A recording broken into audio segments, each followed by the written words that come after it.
And the Luke is probably the toughest figure in the set. As of right now, there are a bunch of loose ones, but there's only one carded one known to exist.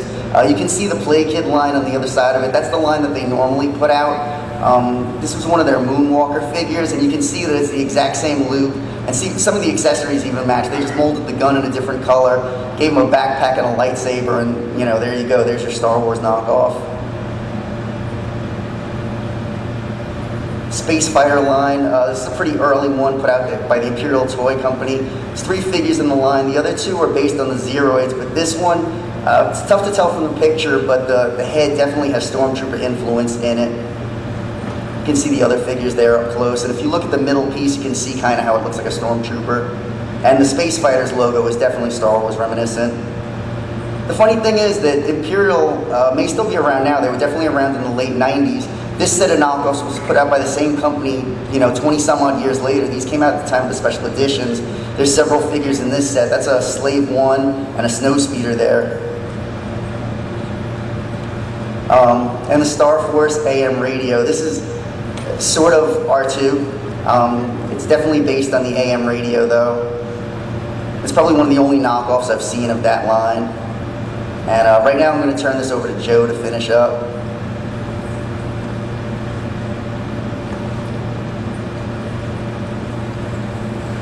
And we're going to go a little further left of center here with a piece from Japan called Stick Bang, and it is exactly as the name describes. At first glance it might look like a lightsaber, but it's really pretty much just a truncheon or a nightstick, and you put a cap, like from a cap gun into it, and you strike as if you're striking something, it'll make a banging sound. It's Japanese bludgeoning tool. Yeah, exactly. Next up is a really strange comb and brush set with a even more effeminate looking C-3PO than normal on it. And a little pudgy Conehead R2 on the corner there. Looks like a missile. But this piece here came to me a couple of years ago. It's a knockoff pinball machine. It's got graphics that are reminiscent of some early Palitoy art. And as you can see, it's got some TIE fighters there. I think the next slide will show, yep, that's taken from some early Palitoy art where, once again, they weren't sure if R2 was going to have arms or not. And you can see these 2 really happy-looking space characters here that have nothing to do with Star Wars whatsoever, but they're really happy to be with R2. And C-3PO is hiding around there, too, if we get a picture of that in there. I don't get it. Okay. Do not have Lando on a space gambler machine. And this next piece is from the Airgam Boys line out of Europe. They decided to make a little Greedo-looking character in their Airgam Space series. There's also a version of this that I unfortunately do not have a photograph of, where he's inside of this, you know, very typical-looking round spaceship.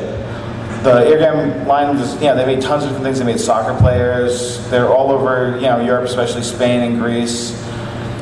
These ones here don't come up so often, unfortunately. When does this date to? I believe that dates to the mid-80s.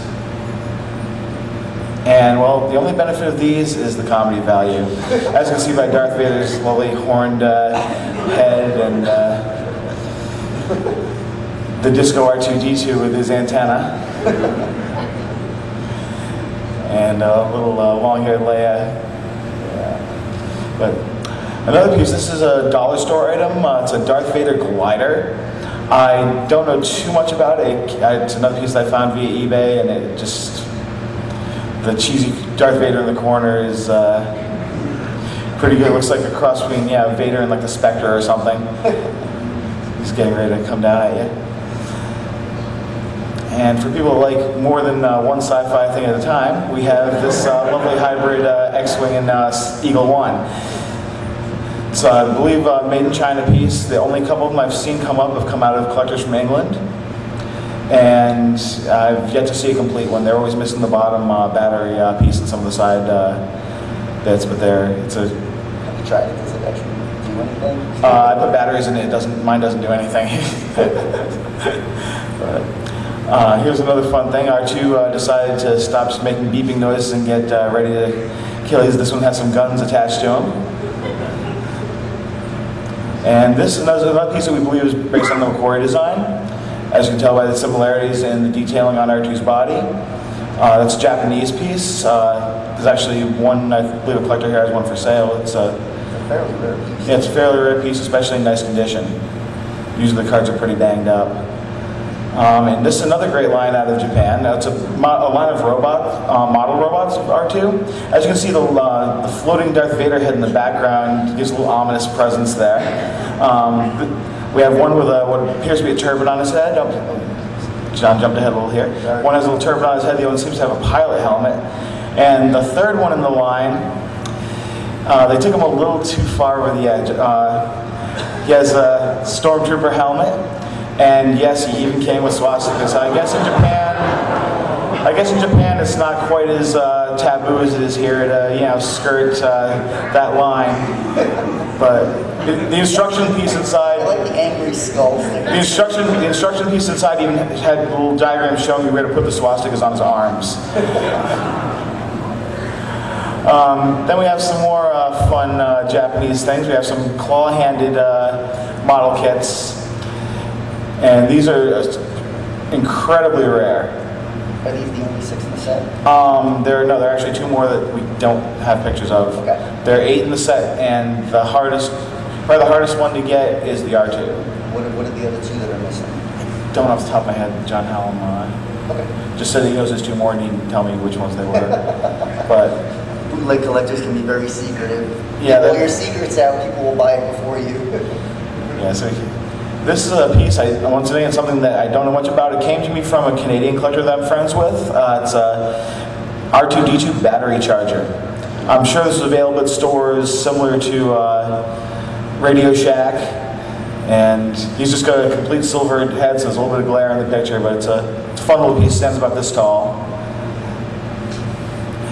And this is another really interesting early R2 knockoff. This came to me from a collector in Argentina. As you can see, he has arms also, and it's modeled after the US remote control, which I didn't think to include a picture of in here, but it's a little bit taller than the US one, and it's just an amazing piece. I've only ever seen that one there, and I had to snap it up the second I saw it.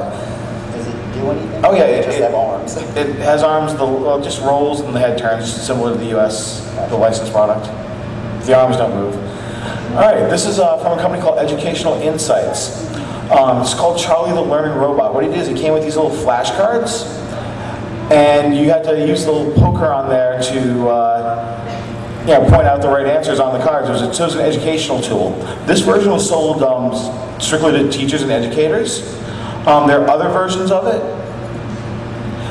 This one was sold in retail stores, which they decided to call it Star 2. Not going too far over the edge there. And by the way, the first one was actually bought from the estate of a copyright lawyer. I asked the people selling it for his relatives if there was any paperwork to go along with it. Unfortunately, they didn't have any. But just the fact it was a cease and desist letter. Yeah, a cease and desist letter would have been wonderful to have gotten with that. But just the fact it came from a copyright lawyer that had been working for Lucasfilm, it was just a great thing for me to get that. And the third one is the last version of it that I know of. It's called Max. It's also from the same company. And it's just a cheaper version of it that I don't really think does much of anything. It doesn't have any of the peg holes in it like the real one, the other ones do, and it's much thinner plastic. But it looks cool. It's very disco. This one's just a ramp for your SSDs. Yeah, pretty much. All right, what do we have next here? Oh, here we go. This lovely piece and the accompanying pieces come from Brazil, where they made a line of lead toys. Bet those are great on the playground getting hucked around, lots of open head wounds. But this was from the second series. The first series were direct bootlegs of Star Wars toys. The second series was after they'd received their cease and desist letter when Glassley had gotten licensing for Star Wars toys. Here are some amusing leftover Star Wars parts. As you can see, the first robot has some IG-88 qualities as well as some medical droid. Oh, yeah. 2-1B parts on him as well. The second one in the top row is supposed to be that line's Darth Vader. It's called Zarko. Even though he doesn't have any Darth Vader parts, just he's black and he's supposed to be the villain of the line. The third has various parts from the Leia figure that they released. With a smile on her chest. With a smile on her chest. Well, there's actually a Leia that has that same body, that has a smile on her chest as well. And then the fourth one is, He has an Ugnaught cape and Ben Kenobi's body. And of course, we have the Tom Servo Boba Fett there. We also have our little cloud car pilot. They're very derivative of the originals. They just had to change them a little bit to avoid getting sued and closed down. The next one is probably the rarest of the bunch. It's pretty much that line's equivalent of a headman. It's like a biker scout with a shield and a force pike. And that's incredibly rare. There are only two complete ones known to exist. And the next one is very obviously an ATST driver in a couple of different colors that I have that in. It's a very tough line to complete. Luckily at this point in time, the second series aren't going for much money, so they're still relatively affordable to collect. Whereas the first series, the direct Star Wars knockoffs, have kind of gone over the top as far as their pricing is concerned. You have to be willing to really lay down some money to complete that set. And this right here is one of the earliest knockoff lines of figures. These were featured in the Ward's catalog since 1978. As you can see, it has line number 13 where it talks about the Barroom Kooks. They have an 8-inch tall line. The company that made these was called Tomland, and they most notably did a famous Monsters line, as well as a few other lines of Mego-inspired figures. This is what they're starting